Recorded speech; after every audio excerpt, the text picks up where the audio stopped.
Já parou para pensar que o engajamento dos funcionários, que muitas vezes é visto como um custo, um problema, pode na verdade virar um motor de lucro para a empresa?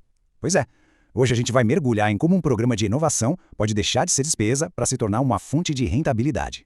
Para a gente ter uma ideia do tamanho do desafio, olha só esse número da Gallup, que é uma gigante da consultoria global. Empresas com baixo engajamento chegam a ter uma queda de 18% na produtividade. Isso não é pouca coisa não, é um rombo direto no resultado da companhia. Então, a grande pergunta que fica no ar para muita empresa é essa: como é que a gente redesenha a inovação para ela gerar valor de verdade? Um valor que dê para medir, sabe? Em vez de ser só mais uma área que gasta dinheiro. Para a gente entender isso a fundo, nossa análise de hoje vai passar por 5 pontos bem importantes. Primeiro, o custo real do desengajamento. Depois, por que tratar a inovação como um evento não funciona? Aí a gente entra na solução, uma cultura de insights que roda o ano todo. Vamos ver o motor financeiro por trás disso e, por fim, como medir o que realmente importa. Vamos lá, primeiro ponto, o custo do desengajamento. E aqui a gente precisa ser bem claro, não estamos falando só de gente desmotivada, estamos falando de um prejuízo financeiro bem palpável. Porque o buraco é bem mais embaixo do que só aqueles 18% de produtividade. Pensa nos milhões de reais que se perdem com gente boa indo embora, na desconexão total entre o pessoal do escritório e o do chão de fábrica. Isso acaba gerando uma baita resistência dos líderes da produção, que olham para essas iniciativas pontuais e simplesmente não veem valor nenhum. E essa falta de valor percebido nos leva direto para o segundo ponto, que é um erro clássico: confundir um evento, uma coisa que acontece uma vez por ano, com uma cultura de inovação de verdade, que está viva no dia a dia. Olha só o contraste, fica bem claro aqui. De um lado, o modelo de evento. Acontece de vez em quando, é para poucos e muitas vezes só gera mais resistência. Do outro, uma cultura. É contínua, todo mundo participa e em vez de resistir, ela cria um movimento, ganha força com o tempo. E aqui está o pulo do gato, uma frase que resume tudo. O evento não é a cultura. Não adianta fazer uma semana de inovação por ano e achar que isso vai mudar a mentalidade das pessoas. Na verdade, muitas vezes o efeito é o contrário, sabe? Gera um cansaço, um ceticismo. Tá, mas e aí? Se evento não funciona, qual é a saída? É aqui que entra o conceito do Inova GP365.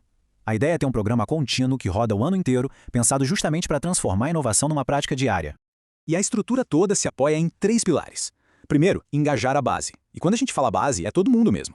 Segundo, lançar desafios inteligentes para capturar ideias que realmente importam. E terceiro, e talvez o mais importante, construir um ativo estratégico para a empresa, algo que fica.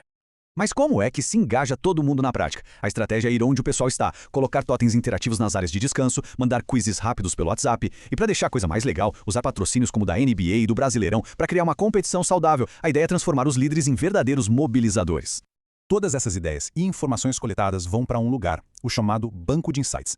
Mas não pensa nisso como uma planilha não. Pensa como se fosse o cérebro coletivo da empresa. Um ativo interno, cheio de inteligência de mercado, que ajuda a tomar decisões mais rápido e, olha que importante, reduz a necessidade de contratar consultorias externas caríssimas. E agora a gente chega na parte que faz essa roda girar, o motor financeiro. Porque esse é um modelo de inovação que não só se paga, como foi desenhado para dar lucro. O conceito por trás disso é o retorno sobre o insight. A lógica é muito simples e poderosa. O ganho financeiro que uma ideia de um funcionário gera é dividido entre quem deu a ideia e a empresa. Simples assim. Para ficar bem claro, vamos para um exemplo prático. Imagina que um funcionário percebe que um concorrente está usando uma embalagem nova, mais barata. Ele traz essa ideia, a empresa implementa e isso gera uma economia de R$200 mil por ano. Desse valor economizado, o funcionário que teve a sacada recebe um bônus de R$10 mil, ou seja, 5% do ganho. É um incentivo direto na prática, mostrando que a contribuição dele tem um valor real. E o resultado final? A empresa fica com um lucro líquido de R$190 mil. Ou seja, o programa se paga e ainda gera um retorno financeiro enorme. Isso prova que o modelo não é só uma ideia bonita, ele funciona e é estratégico. Bom, um sistema como esse, claro, precisa ser medido do jeito certo. A gente tem que sair daquelas métricas de vaidade, sabe? Tipo número de visualizações, e focar no que realmente gera impacto para o negócio. E o investimento não para no bônus. O programa também reinveste nas pessoas. Quem mais participa e contribui ganha os Inova Credits, que podem ser usados para pagar um MBA, uma pós-graduação, até viagens para conhecer outras empresas. É um ciclo virtuoso de investimento no capital humano. Então, esquece aquela métrica antiga de número de views. Os novos indicadores, os KPIs que realmente importam, são 3. Primeiro, o ROI, o retorno financeiro real. Segundo, a taxa de interação por líder, para garantir que a gestão está junto. E terceiro, o número de ideias que foram validadas e viraram projetos de verdade. No fim das contas, a visão é transformar a força de trabalho inteira nos olhos e ouvidos estratégicos da empresa. Um lugar onde cada pessoa, não importa a função, se sente parte do jogo e sabe que sua visão pode fazer a diferença. E isso nos deixa com uma pergunta final para pensar. Será que uma força de trabalho inteira pode, de fato, se tornar um motor de lucro? Esse modelo que a gente viu mostra que sim, desde que a cultura e os incentivos estejam alinhados.